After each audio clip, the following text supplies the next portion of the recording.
राज्यसभेच्या 12 जागांसाठी होणाऱ्या पोटनिवडणुकीची आज अधिसूचना जाहीर होणार। 9 राज्यातल्या राज्यसभेच्या 12 रिक्त जागांसाठी 3 सप्टेंबरला निवडणूक। भाजपच्या राष्ट्रीय पदाधिकाऱ्यांची 17 ऑगस्टला दिल्लीमध्ये बैठक। सर्व प्रदेश अध्यक्ष आणि प्रदेश संघटन मंत्री बैठकीला राहणार उपस्थित। विधानसभा निवडणुकीच्या पार्श्वभूमीवर शिवसेना ठाकरे गटाची महत्त्वाची बैठक। खासदार अनिल देसाई यांच्या अध्यक्षतेखाली बैठक होणार। नाशिक मध्यवर्ती काँग्रेस आणि राष्ट्रवादीने दावा केल्याने ठाकरे गटापुढे पेच निर्माण।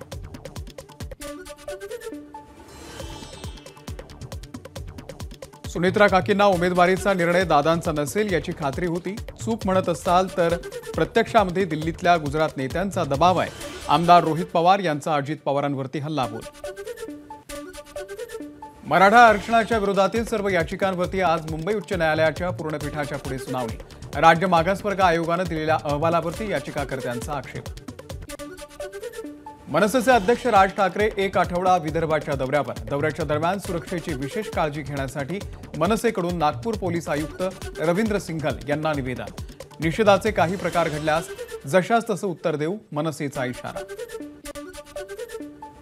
आमचं सरकार महिलांचं कल्याण करणार। महाविकास आघाडी म्हणजे केवळ लेना बँक देना बँक नव्हे।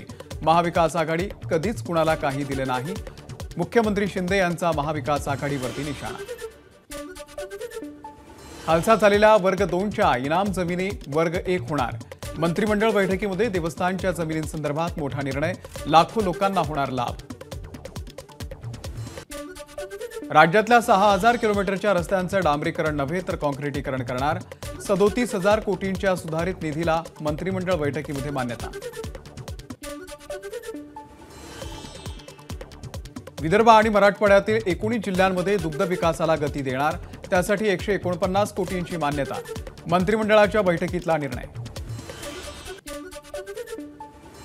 लाडकी बहीण योजनेचे पैसे तुमचेच, ते परत घेणार नाही। रवी राणांच्या वक्तव्यानंतर अजित पवारांचं वक्तव्य। जळगावमध्ये मुख्यमंत्री आणि उपमुख्यमंत्र्यांना लाडक्या बहिणींनी बांधली राखी। विधानसभा निवडणुकीच्या पार्श्वभूमीवर जोरदार शक्ती प्रदर्शन। लाडकी बहीण संदर्भामध्ये बोलताना अपप्रचार होईल असं विधान करू नका। कॅबिनेटच्या बैठकीमध्ये मुख्यमंत्री एकनाथ शिंदेंच्या मंत्र्यांना सूचना। रवी राणांच्या वक्तव्यासंदर्भात मुख्यमंत्र्यांकडून नाराजी व्यक्त। लाडकी बहीण योजनेमुळे काहींच्या पोटात दुखू लागले। विरोधकांना नालायक म्हणत देवेंद्र फडणवीस यांची टीका। बहिणीच्या विरोधामध्ये पत्नी सुनेत्राला उमेदवारी द्यायला नको होती। राजकारण घरात शिरू द्यायचं नसतं, मात्र लोकसभेला माझ्याकडून चूक झाली। माध्यमांशी बोलताना अजित पवारांची जाहीर कबुली। 1500 रुपये म्हणजे सरकारची भाऊबीज। भाऊबीज कधीच परत घेतली जात नाही। कुणाचा बाप ही योजना बंद करू शकणार नाही। रवी राणांच्या वक्तव्यावर देवेंद्र फडणवीसांचं वक्तव्य। दिव्यामध्ये रेल्वे प्रवाशांकडून निषेध आंदोलन। दिवा ते सीएसएमटी रेल्वे सुरू करा। कोकणात जाणाऱ्या गाड्यांना दिवा स्थानकामध्ये थांबा देण्याची मागणी। मागण्या पूर्ण न झाल्यास तीव्र आंदोलनाचा इशारा। रोजच्या लेट मार्कच्या विरोधामध्ये मुंबई लोकल प्रवासी संघटना एकत्रित येऊन आंदोलन करणार। 22 ऑगस्टला संपूर्ण मुंबईमध्ये अतिशय शांततापूर्वक प्रत्येक स्टेशनवरती आंदोलनाची हाक। नवी दिल्लीमधल्या सेंट्रल विस्टाच्या धर्तीवरती राज्यामध्ये महाविस्टा होणार। मंत्रालय, मंत्र्यांची बंगले आणि त्या परिसराचा संपूर्ण कायापालट करण्यात येणार। विधिमंडळासाठीही लवकरच निविदा काढणार। मुंबईहून गोव्याला जाण्यासाठी 15 ते 17 ऑगस्टच्या दरम्यान धावणार विशेष गाड्या। वीकेंडची गर्दी लक्षात घेता कोकण रेल्वेचा निर्णय। विदेशातही धावणार वंदे भारत एक्सप्रेस। पुढील 2 वर्षांपासून ट्रेनची निर्यात करणार। साऊथ अमेरिका, आशियाई देशांमध्ये वंदे भारत आणि मेट्रोची निर्यात। महाराष्ट्र राज्य दहीहंडी गोविंदा असोसिएशनकडून महाराष्ट्रातल्या सर्व गोविंदांचा विमा उतरवण्याची मोहीम। विमा संरक्षणासाठी 24 ऑगस्टपर्यंत अर्ज भरण्याचं आवाहन। पुण्यामध्ये गणेश विसर्जनासाठी लेझर लाईटला बंदी। लेझर लाईट लावल्यास कायदेशीर कारवाई करण्यात येणार। पुण्याचे पोलीस आयुक्त अमितेश कुमार यांचा इशारा। 27 ऑक्टोबरपासून कोल्हापूर ते दिल्ली विमानसेवा सुरू होणार। खासदार धनंजय महाडिक यांची माहिती। नागपूर आणि गोवा विमानसेवा देखील लवकरच सुरू करण्याचे संकेत। जीर्णोद्धाराच्या कामासाठी पुण्यातल्या चतुश्रृंगी देवीचं मंदिर 16 ऑगस्ट ते 16 सप्टेंबर या दरम्यान बंद राहणार.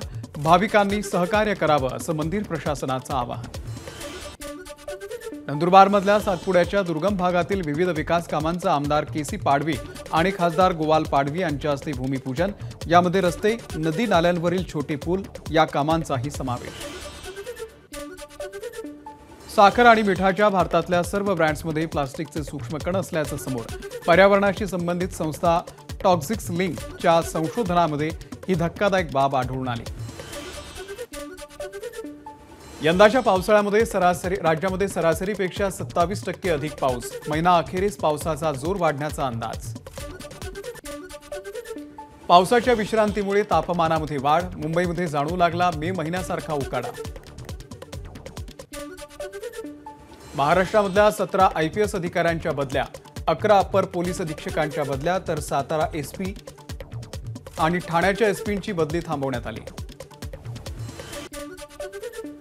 विविध समस्यांवरती उपनगरचे पालकमंत्री मंगलप्रभात लोढा यांच्यासोबत पालिकेतील अधिकाऱ्यांची बैठक. मुंबईमधल्या खड्ड्यांची 7 दिवसांमध्ये दुरुस्ती करणार, पालिकेचं आश्वासन. नागपूरमध्ये लाडकी बहीण योजनेचे 17,10,000 अर्ज प्राप्त. यापैकी 5,70,000 अर्जांची पडताळणी पूर्ण. दररोज जवळपास 20,000 अर्जांची पडताळणी केली जाते. म्हाडाच्या सोडतीसाठी अर्ज करत असाल तर सावधान, कारण म्हाडाची फेक वेबसाईट निर्माण करण्यात आली. म्हाडा.gov.in ही म्हाडाची खरी वेबसाईट आहे, तर म्हाडा.org ही बनावट वेबसाईट निर्माण करण्यात आलेली आहे. सांगलीमधल्या जनआक्रोश मोर्चामध्ये नितेश राणेंची पोलिसांना धमकी. अशा जिल्ह्यामध्ये बदली करू की फोनही लागणार नाही, राणेंचा पोलिसांना इशारा. आत्महत्येला प्रवृत्त केल्या प्रकरणामध्ये राष्ट्रवादीचे माजी आमदार बाबाजानी दुर्राणी यांच्यासह एकावरती गुन्हा दाखल. पाथरीमधल्या सामाजिक कार्यकर्त्यानं चिठ्ठीमध्ये लिहित केली आत्महत्या. Social media star Sapna gill सोबत वादा प्रकरणामध्ये क्रिकेटर पृथ्वी शॉला कोर्टाकडून दुसरं समन्स. 1 ऑक्टोबरला मुंबई सत्र न्यायालयामध्ये हजर राहण्याचे आदेश. अकोला जिल्ह्यामधल्या ठाकरे गटाचे आमदार नितीन देशमुख पुन्हा एकदा लाचलुचपत प्रतिबंधक विभागाच्या रडारवरती. देशमुख अकोला जिल्हा परिषदेचे सदस्य असतानाच्या कार्यकाळाची माहिती अकोला जिल्हा परिषदेकडून मागवली. माझी बेहिशेबी मालमत्ता माझ्या ताब्यात द्या, माझ्यावर कारवाई करा. शिवसेना नेते नितीन देशमुख यांचा ACBच्या कारवाईवरती पलटवार. पालघरचे उपजिल्हाधिकारी संजीव जाधवर यांच्यावरती अँटी करप्शन ब्युरोची कारवाई. 50,000ची लाच घेताना केली अटक. राज्य सरकारचा खनिज खाणींवरती कर वसुलीचा अधिकार कशा स्वरूपाचा असणार याचा कोर्ट फैसला करणार. सर्वोच्च न्यायालयाचं 7 न्यायाधीशांचं खंडपीठ आज निर्णय घेणार. विधानसभा अध्यक्ष राहुल नार्वेकर यांच्या उपस्थितीमध्ये बृहन्मुंबई महानगरपालिका ते गेटवे ऑफ इंडियापर्यंत तिरंगा रॅली. दीपक केसरकर, मंगलप्रभात लोढा यांच्या उपस्थितीत कमला नेहरू उद्यानापासून रॅलीचं आयोजन. पालघरच्या धामणी धरणाला तिरंग्याची विद्युत रोषणाई. काल मध्यरात्रीपासून धरणाचे 5ही दरवाजे तिरंगी रंगांनी उजळले. रोषणाई पाहण्यासाठी नागरिकांची गर्दी. स्वातंत्र्य दिनाच्या निमित्तानं पुण्यातल्या खडकवासला धरणाच्या भिंतीवरती लेझरच्या सहाय्यानं तिरंगी रोषणाई. तिरंगी रोषणाईनं खडकवासला धरणाचा परिसर उजळला. नाशिकच्या गंगापूर धरणाला तिरंगी रोषणाई. 5 ऑगस्टपर्यंत संध्याकाळी 6:30 ते रात्री 9:30 या वेळेमध्ये धरणाच्या सांडव्यावरती तिरंगा लेझर शोची व्यवस्था. मंत्रालय आणि मुंबई महानगरपालिकेच्या इमारतीला तिरंगाची रोषणाई. स्वातंत्र्य दिनाच्या 2ही इमारतींची सजावट. स्वातंत्र्य दिनाच्या निमित्तानं उजनी धरणालाही तिरंगी सजावट. उजनी धरणामध्ये सध्या 100% पाणी साठा. अकोला जिल्ह्याला पाणी पुरवठा करणाऱ्या काटेपूर्णा धरणाचे तिरंगी मनोहारी रूप. तिरंग्याच्या 3ही रंगात रंगलेलं काटेपूर्णा धरणाच्या पाण्याचं हे विहंगम दृश्य ABP माझाच्या प्रेक्षकांसाठी. स्वातंत्र्य दिनाच्या पार्श्वभूमीवर पंढरपूरच्या विठ्ठल रुक्मिणी मंदिराला आकर्षक विद्युत रोषणाई. नामदेव पायरी, उत्तरद्वार, पश्चिमद्वार त्यासोबतच विठ्ठल रुक्मिणीचा कळस या ठिकाणी आकर्षक तिरंग्याची रोषणाई. स्वातंत्र्य दिनाच्या पार्श्वभूमीवर बीडमध्ये भव्य तिरंगा रॅलीचं आयोजन. शालेय विद्यार्थ्यांसह नागरिकांचा रॅलीमध्ये सहभाग.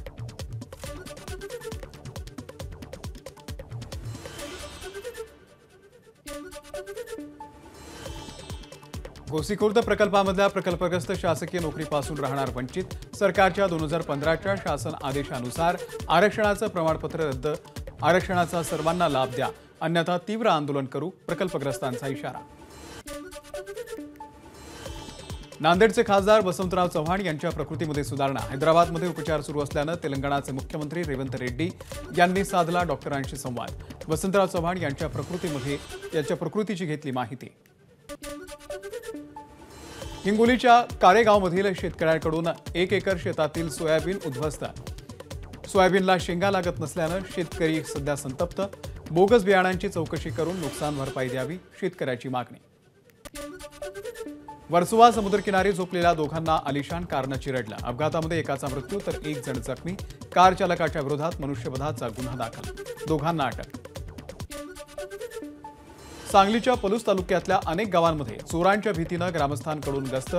2 दिवसांपूर्वी धनगावमध्ये चोरट्यांनी महिलेला मारहाण करून तिचे दागिने लुटले होते. नागपूरमध्ये सायबर पोलीस बनून गंडा घालणाऱ्या आरोपींना अटक. मागच्या 1.5 वर्षापासून हे रॅकेट सक्रिय. फसवणुकीची रक्कम अद्याप समोर आली नाही. फॅन्सी नंबर प्लेट्ससाठी आता जास्त पैसे मोजावे लागण्याची शक्यता. नंबर प्लेट्सवरती 28% जीएसटी लावण्याचा विचार सुरू. एकता आणि बंधुत्वाची भावना जपण्यासाठी वचनबद्ध. भारत पाकिस्तान फाळणीच्या काळ्या आठवणींसंदर्भात पंतप्रधानांचे ट्विट. देशातल्या अनेक राज्यांमध्ये मुसळधार पाऊस सुरू. मध्य प्रदेश, राजस्थान, हिमाचल आणि बिहारमध्ये पूर परिस्थिती. नागरी वस्तीतही शिरलं पाणी. जोधपूरच्या जेलमध्ये बलात्कार प्रकरणामध्ये शिक्षा भोगत असलेल्या आसारामला राजस्थान हायकोर्टाकडून मोठा दिलासा. वैद्यकीय कारणासाठी आसारामला 7 दिवसांची पॅरोलची रजा मंजूर. विनेश फोगाटचा ऑलिम्पिक पदकाविषयीच्या निर्णयाची तारीख पुढे ढकलली. 13 तारखेला येणारा निर्णय आता 16 तारखेला रात्री 9:30ला येण्याची अपेक्षा. आम्ही 5-6 दिवसांपासून विनेश फोगाटच्या निर्णयाची वाट बघतोय, मात्र तारखेवरती तारखा दिल्या जात आहेत. सगळा देश या निर्णयाची वाट बघतोय. महावीर फोगट यांचं पत्रकार परिषदेमध्ये वक्तव्य. पॅरिस ऑलिम्पिकमध्ये सहभागी झालेले खेळाडू आज संध्याकाळी राष्ट्रपतींची भेट घेणार. तर 15 ऑगस्टला सर्व खेळाडू लाल किल्ल्यावरच्या स्वातंत्र्य दिनाच्या कार्यक्रमात सहभागी होणार. आरोग्यमंत्र्यांच्या भेटीनंतर निवासी डॉक्टरांच्या एका संघटनेचा संप मागे. तर आरोग्य कर्मचाऱ्यांसाठी सुरक्षा कायदा करण्याच्या मागणीसह दुसऱ्या संघटनेचा संप सुरूच. कोलकाता रुग्णालयामधील महिलेवरती झालेल्या निर्घृण बलात्कार आणि हत्येची चौकशी आजपासून सुरू. सीबीआयची टीम आज गुन्ह्याच्या ठिकाणी पोहोचू शकते. पुराव्यांची छेडछाड होण्याची सुद्धा शक्यता. जम्मू काश्मीरमध्ये लवकरच निवडणुका जाहीर होऊ शकतात. निवडणूक आयोगाची आज गृहसचिव अजय भल्ला यांच्यासोबत बैठक. सुरक्षा परिस्थितीचा आज आढावा घेतला जाणार. लोकसभेचे विरोधी पक्षनेते राहुल गांधी आज पत्रकार परिषद घेण्याची शक्यता. हिंडनबर्गनं सेबी प्रमुख माधवी बुच आणि अदानी समूहावरती केलेल्या आरोपांवरती काय भाष्य करणार याकडे लक्ष. दिल्ली दारू घोटाळ्यामधील सीबीआय प्रकरणामध्ये मुख्यमंत्री अरविंद केजरीवाल यांच्या जामीन अर्जावरती आज सुप्रीम कोर्टात सुनावणी. ईडी प्रकरणामध्ये जामीन आधीच मंजूर. एबीपी माझा, उघडा डोळे बघा नीट.